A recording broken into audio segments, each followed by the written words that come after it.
Hey guys, Lord Sora here. It has been a while, but with the season 8 literally dropping the day after I'm putting this video out, it was perfect time to come back, update my guides, and get ready for the new season. My goal again this season is to bring you all the best necro guides possible. If you found my channel last season through the Bloodwave build being so popular, welcome back. If you're new to the channel, consider liking and subscribing. Alright, so Bloodwave was very strong last season and a lot of you either loved the build or are coming to play it again, or maybe hated it and they're just curious how much worse it is now. Before we dive into the build guide, let's quickly touch on how much they nerfed this build and how much less damage it is going to do. In Season 7, this build was cracked out of its mind, rightfully so. It got nerfed, like nerfed big time. They literally removed 2 zeros from its damage. In Season 7, including seasonal powers, the build was able to do on average around 150 trillion damage. Based on my calculations for Season 8, we are expecting to do about 4.2 trillion of damage on average. I'm not going to go into every single nerf here. I actually have a separate video where I cover all the nerfs and changes. If you want to check that out, the link will be in description. Overall, even though this build is nerfed, it is still one of the best builds in the game, and honestly I have to give it to Blizzard here. As players, we always complain that they will take broken builds and completely gut them or destroy them, whatever. Thankfully they didn't do that here. They brought Bloodwave back to a very fair state, and I think all the nerfs were very fair and warranted. I also hear the counter sentiment in the community where some people are upset that Bloodwave is again one of the top builds or the best builds even. While that is a valid feeling, I want to clarify something. Bloodwave was in its own league last season. Nothing could even get close to it.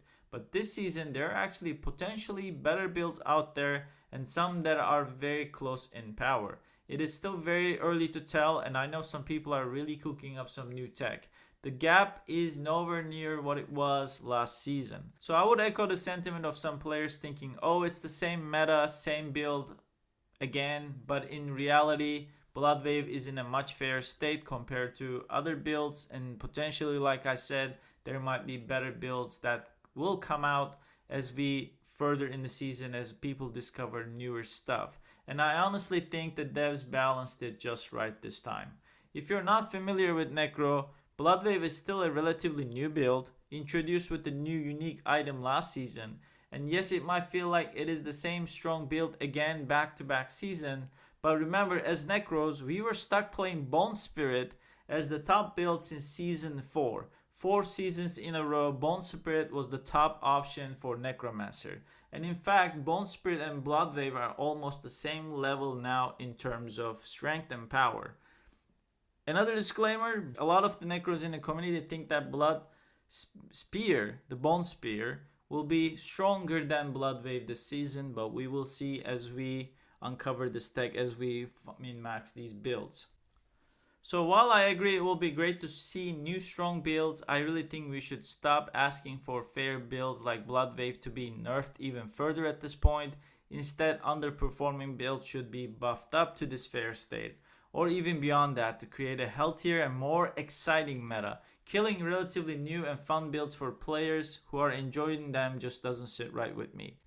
Anyway, with this rant out of the way, let's start focusing on the actual build and the changes you need to know about, especially if you're coming back to the build or if you're new to the build in general. Number 1 change, the rank 5 scaling, the ultimate rank 5 scaling that was one of the main reasons why Bloodwave was so broken, is now capped at 200%. This is one major nerf overall and changes the way the build is currently built slightly, especially when it comes to tempering on gear. We no longer temper damage while fortified. We are now back to blood overpowered damage tempers for more additive damage. Paragon board, we no longer run imbiber glyph due to the scaling cap again. It doesn't net us more damage anymore since we go over the cap. Instead, we now run eliminator glyph. Here's a quick breakdown for you on the screen. You want to target specific buckets to reach 200% rank cap. Following my planner, you get the scaling from Sacrificial Glyph, Abyssal Glyph, and other Paragon nodes, and the Coalesced Blood passive we honor from our skill tree. This setup hits the cap without wasting any unnecessary other stats. On the amulet, Colossus Blood is no longer a necessity, and it is not even the best option anymore. If you are looking for a 1 GA amulet, you want Tides of Blood to be your GA, then Gloom as your second best affix, and the third one best affix will be Intelligence Percentage. And if you have 1 GA Tides of Blood, you want to Masterwork it twice and Gloom once. If you have 2 GAs, you want Tides of Blood and Gloom both to be GA and Masterwork Tides of Blood 3 times, and that will give you the best damage output. But I have a screenshot here showing on the screen to break these down. Differences between these setups are very small unless you're really trying to squeeze out every single bit of optimization and min-maxing. You don't have to go this crazy here unless you really want to. We do have some rune word changes and a small tempering change on our weapon. Cax rune has been reworked and no longer snapshot. To adapt, we now pair Cax with Ahu rune, which was significantly buffed. This is actually a really good change for the build when you combine Ahu and Cax together. Once mobs are below healthy status, which is 80%, lucky hits proc Ahu almost constantly due to high density, which keeps Cax active pretty much at all the time, doubling our damage output. Related to this, we also no longer run Titan's Fall on the weapon. Instead, now we use the finality tempering. Last season, Titan's Fall was better, but the reason this season finality is superior is because of the Ahu change and Ahu engine. The faster you drop mobs, especially non-elite, high health, increased HP mobs, below 80% life, the faster Ahu gets activated, which ramps up your DPS significantly for rest of the fight. Another new rune combination is Sir plus Vex. Using this combo grants you +3 skill ranks to Blood Wave almost at all times, giving you the most damage output compared to alternatives, reducing the Blood Wave's cooldowns even further. The offering requirement for the Vex rune has been reduced. This is why we are doing this change right now. We are easily able to overflow this rune now and get +3 skill ranks, which is much better than other options as far as I can tell so far. We'll obviously have to test and see if we make a change here, but I feel pretty positive about this new change. Alright, this sums up all the major changes to the build. So if you have been already familiar with the build and were following the build guide last season, these changes should get you up to the speed to see what is different now. Same as last season, I wrote the Bloodwave build guide on Maxroll GG. The link will be in the description. It is very detailed. It covers everything you need to know pretty much. And my goal again is to be the best resource for Bloodwave this season as well. Alright, let's start with the gear. I'm going to straight dive into the pit push planner, but as always there are all these variants here: starter, ancestral, mythic, speed farm, and pit push. So if you need to, specific content, mythic will be most available and viable. Speed farm will be just speed farming nightmare dungeons and early pit tiers as well. So pit push will be specifically pushing high pit tiers, and I will touch on the main difference on this one to cover. Same as always, we are running Air of Perdition. We're getting triple masterwork and critical strike chance here to cap our critical strike chance. Shroud of Full Stat significantly buffed this build. It has a maximum life and it adds +1 passives to all, and this build actually gets more benefit from all these +1 passives because we are a hybrid build, blood and shadow. So we actually get the benefit from all blood passives here, as well as gloom and terror, the darkness passives here as well. On our gloves, we are running Ultimate Shadow. This is the aspect that turns Blood Wave into a Shadow Wave. So now our Blood Wave actually has darkness skill tag. It doesn't show on the planner, but the moment you put on the Ultimate Shadow aspect, you are going to see that Blood Wave is going to have the darkness skill tag. On our pants, this is the new unique. This kind of completes the build and makes it really strong. And Casimez, it got significant nerf. It used to have a 300% multiplier. It does not have that anymore, but it actually spawns 2 ways on both of your side, and it actually gives us a significant amount of cooldown reduction and double chance to deal double damage. In max roll we have a rule, we only go after realistic gear first in our build guide, so we are using only 1 GA.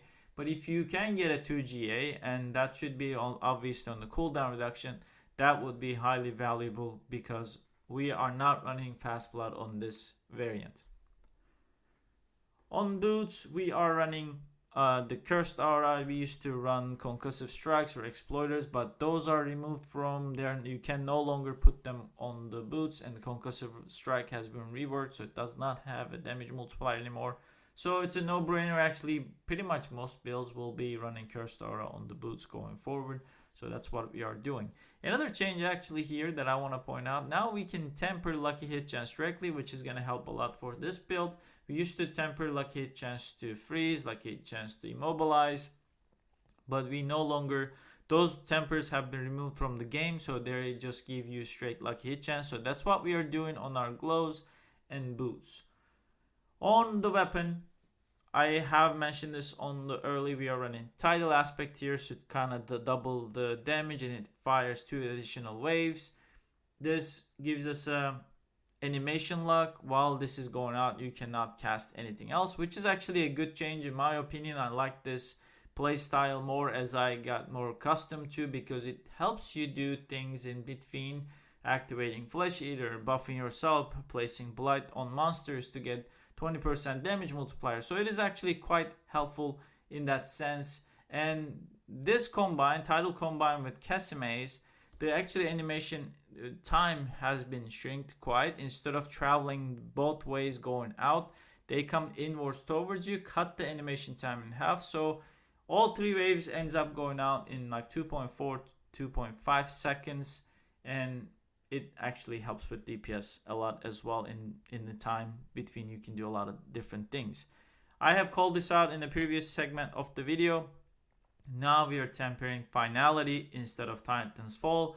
It was mainly due to the change of Ahu Cax combination. We want to activate that engine quicker. As you can see, up to 100% chance against non-healthy enemies. That means below 80% enemies. So if you can get them quickly, and there are a lot of increased life minions in the pits, so they actually take a lot longer to kill, sometimes even longer than elites. So we want them to quickly go below healthy, so we can also start proccing luck hit chance from them, and then that starts activating Cax more frequently. That's the reason of this finality change. On our amulet, I have touched on it in the previous segment and broke down the mathematical differences. What you want, you do not need coalesced blood any longer. Actually, intelligence percentage is a better option now, and you want tides of blood, gloom, and intelligence percent. If you have 1 GA, you want your GA to be on the tides of blood, and you want to double masterwork that. You do not want to triple masterwork it due to diminishing returns. Actually, you get less value if you triple masterwork tides of blood, and you masterwork the gloom once as your last masterworking. If you have 2 GA, you want your 2 GA to be on tides of blood and gloom, and in that case, diminishing returns changes a little bit. You do then want to triple masterwork tides of blood. I will have a more sweaty gear, more aspirational gear, let's call it, planner as well. I will link that below as well. And now, as similar to last season, we were running sacrificial on amulet as it gives us the best damage output. We are running damned and maximum life. We triple work that. As you can see, we no longer temper damage while fortified. This looks kind of similar and then to last season. And then as our other ring, instead of Fastblood, now we are running Apogeic Fury. This gives us roughly about another 55% damage multiplier, and it is quite helpful as it resets the cooldown of the wave after the 10 stack. And you may say that where is Fastblood? There is no Fastblood in the pit push. Other variants have Fastblood. The reason this does not have a Fastblood, obviously we want to get as much damage as possible. And I got this question a lot last year, and I have tons of videos on this last season as well to how to use this mechanic. I'm going to relink those videos on how to reduce the cooldown without Fastblood. We have a secret, not secret anymore, but a very cool tech with Mercenaries Altkin, the Flame Surge ability procs Decryptify very significantly, and we tie that to Corpse Explosion for now. I might actually tie this one to Decompose, but I need to test that out a little bit. I will explain that in a second. But as the Altkin procs Flame Surge, we significantly reduces the Blood Wave cooldown. So in that time between, you want to spam Corpse Explosion, or like I said, maybe Decompose, we will have to see, to reset Blood Wave's cooldown. And then that's when we proc Decryptify. As you can see, enemies hit while afflicted with Decryptify have up to 10% chance to be stunned, but also lucky hits Decryptify have up to 15% chance to reduce active cooldowns by 1 second. So that's how we do it without Fastblood. Other rune I didn't touch. I touched this on the Cervex. This will give us +1. This got buff. It will be very easy to practice and overflow it. So it's going to give us +3 skill ranks, which will reduce the Blood Wave cooldown further. Also increasing its damage roughly, I think about 23%. So we will have 8 ranks of Blood Wave here. We are sacrificing Reapers for more shadow damage. And we are sacrificing Bone Mages for more overpower damage, and we are sacrificing Iron Golem for more critical strike damage. Want to talk about the boss powers real quick. Here we have, as first, was just mentioning the Decompose. We are going to be running Wandering's Death Chest Beam.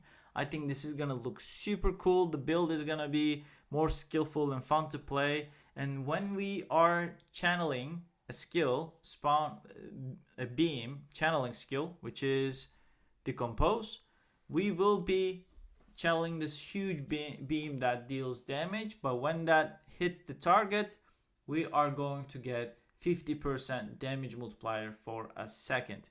And you may ask, are we going to sit there and channel between wave? No, we're just going to tap it. We're just going to tap the Decompose to activate this, and that's going to be part of our rotation. I'm going to make this video once I can actually, this is before the season launch, so the season is not out yet, day before the season. Once the season drops, I'm going to test this, and it will work for sure, but I'm going to provide more gameplay examples to see how this plays out. So, and then other ones that we have for more elemental multiplier, everything else pretty much to get more multipliers, and we get the main overpower damage where it gives us stealth, we get more vulnerable damage, so all multipliers will further improve our damage. Skill tree looks pretty much the same. We have Reap, for example. People will ask why Reap is on there while on the skill bar. We want to get as many darkness skills as possible. All these skills on the bar are actually darkness skills, which then helps with buffing Reaper's Pursuit for more movement speed and more damage. And we have Blight here for 20% multiplier. We are not running Mist. As long as you feel tanky, you can drop Blood Mist. Early on, if you don't feel tanky, you can obviously put Blood Mist on the skill bar. You can see Sever here. We are not actually also using Sever. It just comes from the ranks of Air Perdition. We don't even put points into Sever. It's just again for the Reaper's Pursuit. And if you don't feel tanky, you can actually put Blood Mist instead of Sever in the time being. We are taking our passives here alongside. We do not need any Fortify passives because Blood Wave is giving us enough Fortify. We have Blood Wave as our ultimate, taking all the important passives. We're taking Inspiring Leader to hit the critical strike chance, and our final passive, Ratma's Vigor. Kind of going over this quick, and detailed written guide goes into detail of all this, so make sure to check that one out. But I think it is pretty self-explanatory in terms of skills here. In terms of Paragon, it looks very similar to the last season. If you come to my build planner and see that there's only 210 points spent, that is because there are steps in this build guide. You can choose which step you want to look at. You can go to step 4. This will be the min-maxed mythic variant, which goes along with the mythic setup and pit push setup as well. is more so realistic, where you have 250 points spent. So I suggest you kind of target this one, and if you just follow the steps, it should guide you through. But to touch on the Paragon board quickly, there one main change: there's no longer Imbiber glyph because of the cap of damage while healthy is being kind of going to waste. So we are running Eliminator here, which is going to actually buff our damage pretty significantly, gives us more intelligence, gives us more damage versus elites. So it's a really good glyph, so we are gonna use that one. We are running Abyssal and Sacrificial again to get those additive damage that turns into multiplier here. Abyssal glyph is very, very good in this location, very efficient in and out, and that buff this rare node quite significantly. And then we have Sacrificial in the same way to buff damage while healthy here as well.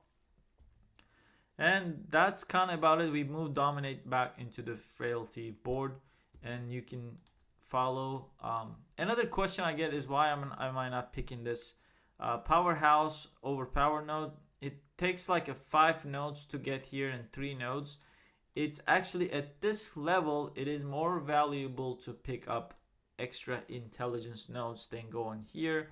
In fact, sometimes if you feel tanky enough, you can take these nodes out here for extra damage reduction. You can put them towards more into intelligence. So that is kind of the reason, as you are approaching step 4 and you took everything that you need, the rest of the board is pretty much picking up rest of the intelligence nodes. This covers all the changes. If you like the build, if you like the content, please consider liking and subscribing. I'm going to be releasing other guides this season as well. I have wrote the Bloodlance and Blood Surge on max roll. I will be making videos on those as well. Last season I was really trying to push this build because everything else felt irrelevant compared to Blood Wave. However, this is a different story. We will see where the Blood Wave ranks as we uncover the meta. And I think all the nerfs were quite fair. I'm still quite excited to play the Blood Wave. I am thankful that it has not been totally killed.